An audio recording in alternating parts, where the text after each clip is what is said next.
All right. Thank you guys for coming. I just want to give it to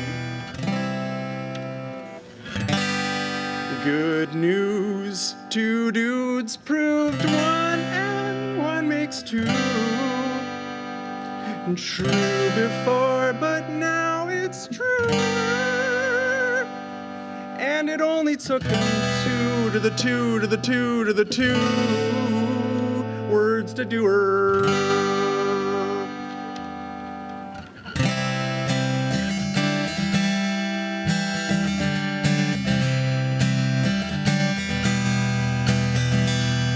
Cold may have made men equal, but didn't make them even. Men are violent, God's gone silent, there's only numbers to believe in. But lawless numbers plague the world in 1882. You can't corral your digits in tidy little groups. Hyperbolic, hypothetic railroads turn each day to minutes. Meanwhile, mathematicians push that calculus past its limits.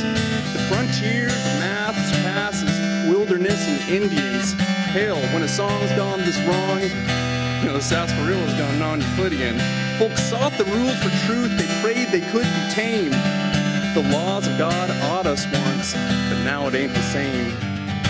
Cantor sets up set theory, others analyze analysis, but all are bucked by infinite infinities, self-referential paralysis. So Frege wrote the rules on quantification and inference, and suddenly the wilderness is filled with these mathematical logicians. Logicians are a funny folk. They care about correctness. Historically, men, Socrates' mortality till math corrected. Russell rustles Frege's feathers with an impish little loop. Sets that don't contain themselves, they're bound to come unglued.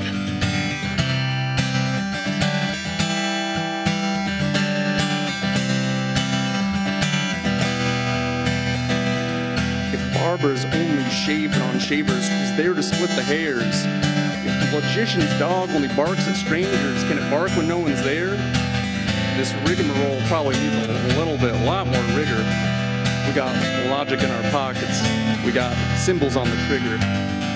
Among the swamps and crocs and paradox, Hilbert yearns for terra firma, formal systems, rules, and axioms. Let's polish all those terms up. So Hilbert puts a bounty on all truths pure and vast, and wild in the wilderness with a cathedral to hold the maths. They bet success on sets of sets, wrangle barbers using types. This stuff is good as it gets. Right minds to make math right. We got two dudes to find what's true. Bang, bang! 2 shots from a revolver will solve her. Every human tongue can say everything and nothing, so we invented math to sort the two things from the one thing. But if math's specific, it can't say arbitrary anythings. If it's consistent, it insists on saying something. Because any formal system mixes symbols, truths, and inferences. For instance, arithmetic is consistent, but skips soft descriptions in pursuit of precision. Listen, alluring, elusive, mutually exclusive, you cannot beat this. Gödel found Faust in all formal systems choose consistency or completeness. Watch your back in the mirror, logicians fear them when they hear them. Kurt Gödel's two completely insane incompleteness theorems. Too dumb to utter, what a fun introduction. Here comes bullet 1 straight from the gun, son. For any consistent formal system that articulates arithmetic, one can find the numbers to encode its truths inside it. Turning a Gödel number into an arithmetic operation, make statements about other equations to the system's dismay, son. So formal systems talk about their paradoxes. Just say the statement's false to puncture logical locked boxes. Diagonally evade direct self-reference. Who meet correction? They're incomplete unless they have something to say for it. God's gone now, ain't nobody to pray for it. For a cold, cramped confession booth, cathedrals cannot hold the whole of maths without holes in its roof. Bullet 2. If a system is insistent that contradictions are non-existent, then that's a false statement, and the system's inconsistent. Good old Gödel's eternal hurdles classes, turtles on turtles. Kurt murdered math in the bathtub, making logicians' blood curdle. He ripped a page from Principia and wiped his glasses. Scrawl small proofs on the stall walls, hurting and hurling from the gas. From cradle to casket, basket cases in every math class. Take a seat, son, you missed your last chance to pass. Gödel. Hilbert got 99 problems, but a proof ain't one. Don't die on that hill, burning Goodwill hunting in the sun. Theorem after theorem, put down without a fighting in. Provably unprovable purgatory ad infinitum.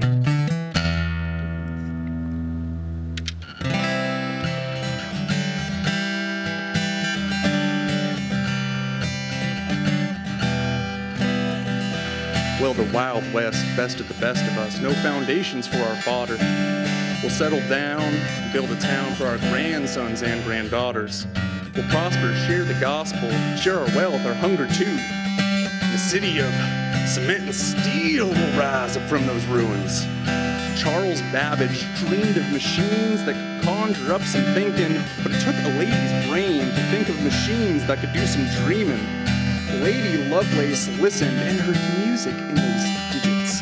It ain't a crime to paint by number once or twice, or is it?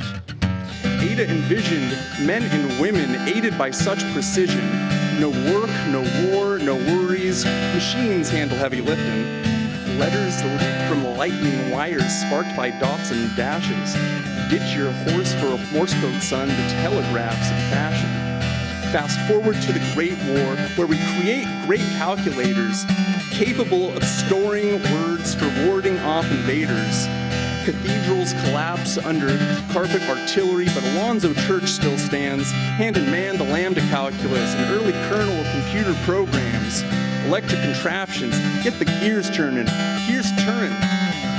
Learn machines to keep Europe from burning. Enemies telegraph this cryptic crap behind our back, but we got magic, man. That cryptography's cracked.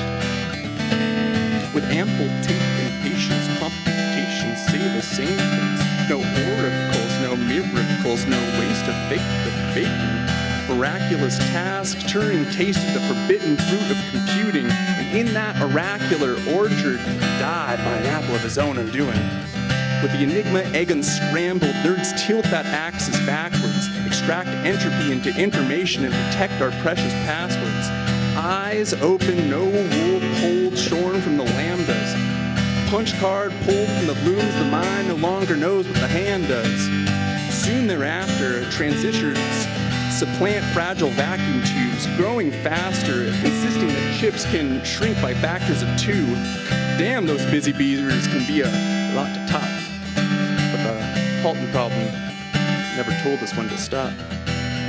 Computers continue to secure and wreck our cities, cracking codes, building bombs, and crunching heat-seeking trajectories, wrestling the devil with the best of intentions. The road to hell is infested with null pointer exceptions. Integrate circuits into chips without dip microprocessors, little cities built from the sand. You better lay off the sauce, sir. Good news, grace will guide you due to the moon. Soon, von Neumann CPUs will fit in nanometer grooves. When Johnny Neumann was a boy, math was but a toy to him. But now he's a man, a maniac with an ENIAC and still a spoiled kid. After patching paradox, slapping axioms on algebra, after cracking the quantum, von Neumann caught that little computer bug. He builds the bomb, tries life, defines what games are made of. Each machine invents the architecture of process and information, found that by storing instructions and data together in memory, each machine can emulate anything without much reprogramming. But before von Neumann got on board that train to hell, he received a little letter from that rascal Gödel. If you try to build a metropolis, you know we'll topple it.